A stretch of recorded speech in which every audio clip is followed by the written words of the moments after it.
Good day, ladies and gentlemen, this is Professor Ma. Today Professor Ma will explain why does the Singapore government treat us like kids. This is George Goh. George Goh, born on the 25th of November 1959, is a Malaysian-born Singaporean politician, businessman, entrepreneur, and philanthropist who is the chairman of ASEA International and the founder of Harvey Norman ASEA. He has served as Singapore non-resident ambassador to Morocco between 2017 and 2023.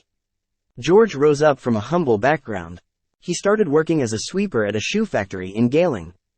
After listening to him talk about his background and his business achievements, Professor Ma thinks that George is a sincere and likable person, and is able to understand the challenges and frustrations faced by ordinary Singaporeans because of his humble background. Professor Ma would like to call him Good Guy George, or Triple G for short. On the 12th of June 2023, Good Guy George announced his intention to run for the President of Singapore and stand in the 2023 presidential election.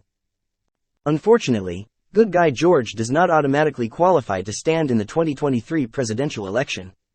This is the private sector track criteria.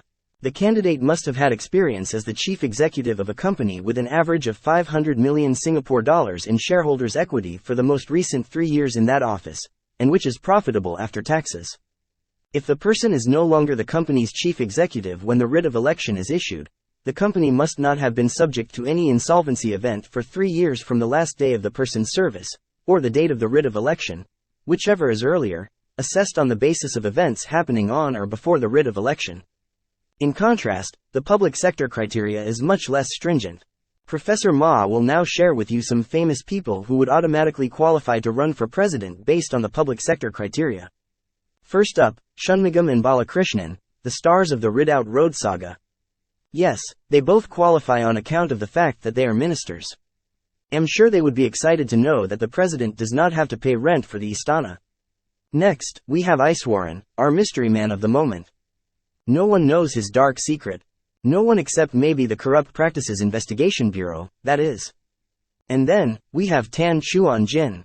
Yes, this populist-hating, Cheng Li Wei loving, former Speaker of Parliament also qualifies automatically. Looking at this, Professor Ma is totally baffled that someone as wholesome as Good Guy George does not automatically qualify but the 4 famous gentlemen above automatically qualify. This is due to the criteria set by the Singapore government. Why does the Singapore government treat us like kids? Well, because they think we are. In subsequent videos, Professor Ma will explain more aspects of life.